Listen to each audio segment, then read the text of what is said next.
जय श्री राम मेरे भैया को, हर हर महादेव। मैं हनुमान भक्त सचिन पांचाल मरघट वाले मंदिर से। आजकल एक न्यूज़ बहुत सुनने में आ रही है, जो है प्रियंका गांधी। सबसे बड़ी बात तो ये है कि आज तक मैंने यही सुना है कि जब किसी लेडीज़ की शादी हो जाती है किसी जेंट्स के साथ या किसी भी व्यक्ति के साथ, तो जो उसके नाम के पीछे सरनेम लगता है उस आदमी का लगता है। एक महात्मा गांधी जी थे, जो उनको सरनेम लेके पूरी की पूरी गांधी पार्टी चली आ रही है। इंदिरा गांधी लगा दिया, उसके बाद संजय गांधी लगा दिया। क्या उनके बाप का नाम गांधी था? उनके बाप का नाम कोई गांधी नहीं था, वो अपने बाप का नाम नहीं लगाते, सिर्फ सत्ता के लालच के चक्कर में। और अभी प्रियंका गांधी कह रही है कि मोदी जी एक 5-6 महीने पहले एक मंदिर में गए थे नारायण जी के, तो वहाँ पे उन्होंने दान पेटी में एक लिफाफा डाला था।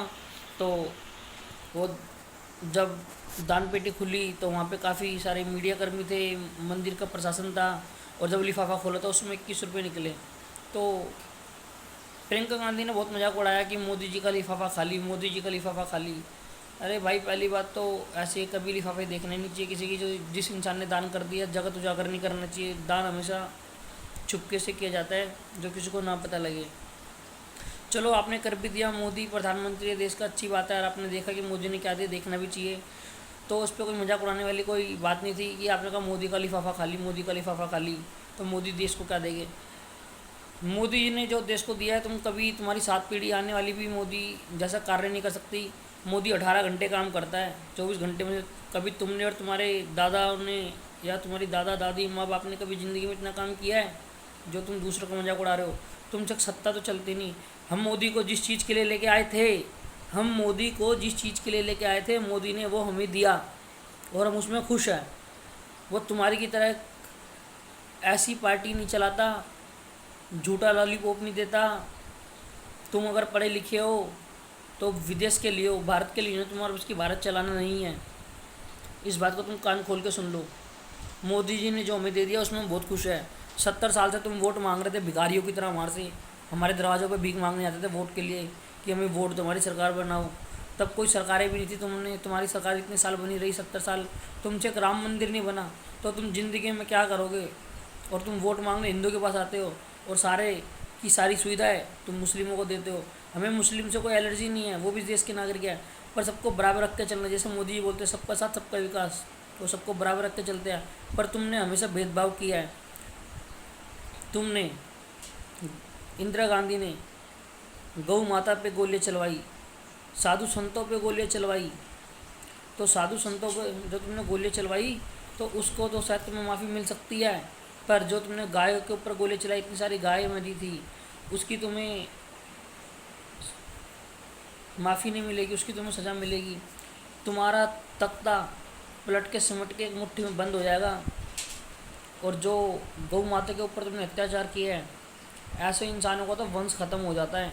तो तुम अपने वंश के बारे में सबसे ज़्यादा ध्यान दो। तुम किसी काम के नहीं हो, कांग्रेसी हो। मैं खुल के साफ इस बात को बोलता हूँ, तुमने हिंदू को हमेशा चू बनाया है। अब हिंदू जाग चुका है। और तुमने मोमडमों को भी चू बनाया है, क्योंकि तुमने उनको पनपने नहीं दिया। तुमने उनको वहीं पे रखा जहाँ थे।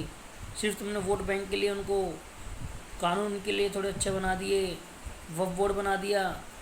वक्फ बोर्ड 1995 में कुछ में चालू हुआ था, आज उनके पास पूरे भारत के अंदर दूसरे नंबर की प्रॉपर्टी है। जो व्यक्ति खा पी नहीं सकता ढंग से, पढ़ा लिखा नहीं है, उसके पास इतनी प्रॉपर्टी, तुमने ऐसे कानून बना दिए। हिंदू को दीमक की तरह तुमने खा लिया, धीरे धीरे करके तुम हिंदू को खा रहे हो। अब हिंदू जाग चुका है तो तुम्हारे चुनने लग गए हैं। तुम्हें बर्दाश्त नहीं हो रहा, तुमसे बैठे नहीं जा रहा, तुम्हारी आग लग चुकी है।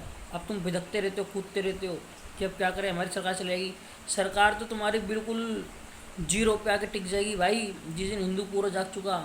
अभी तो हिंदू थोड़ा सा ही जागा है, जिस दिन हिंदू पूरा जाग गया ना, जिस दिन सब ये जाट गुज्जर ब्राह्मण लोहार खाती सुनार जो सब अलग अलग है, जिस दिन ये एक हो गए, सनातन हो गए और ये हिंदू हो गए, जिस दिन इन्होंने सोच लिया कि हम सब हिंदू, हम सब भाई भैया, उस दिन तुम्हारे को जगह तक नहीं मिलेगी पूरे भारतवर्ष के अंदर। जहाँ से आए हो तुम्हें वही भागना पड़ जाएगा। और देश की आज़ादी खाली तुमने नहीं दिलाई है, गांधी परिवार ने। देश की आज़ादी के लिए बहुत भाई शहीद हुए हैं। मुग़लों के टाइम पे भी शहीद हुए हैं और अंग्रेज़ों के टाइम पे भी शहीद हुए हैं। तो ये गलतफहमी छोड़ दो कि आज़ादी तुमने जलाई है। वो गांधी हमेशा धरने पे बैठ जाता था, उसने कुछ आज़ादी जलाई, चाहता तो भगत सिंह जी को बचा सकता था, और उनके साथ जो 3 उनके दोस्त फांसी पर चढ़े उनको भी बचा सकता था, पर उसने नहीं बचाई गांधी ने, स्वार्थ के चक्कर में अपने।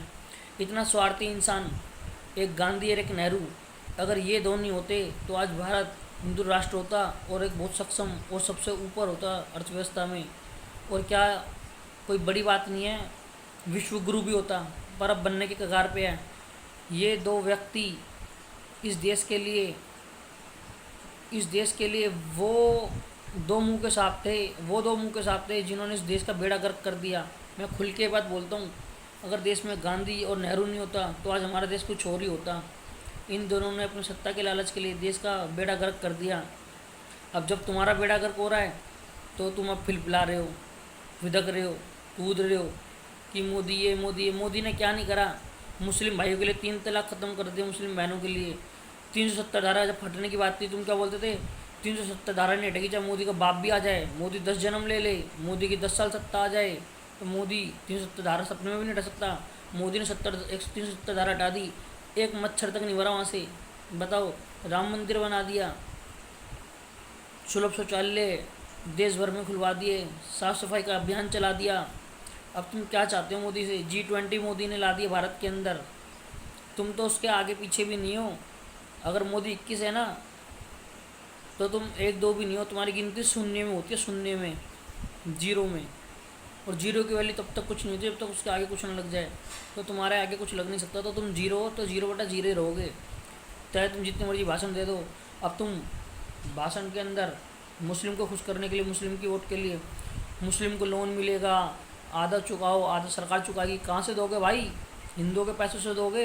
हिंदू चूत होना है, अब हिंदू जाग चुका है। अब तुम्हारे को भागने के लिए रास्ता चाहिए, अपने भागने की तैयारी कर लो। जय श्री राम, हर हर महादेव।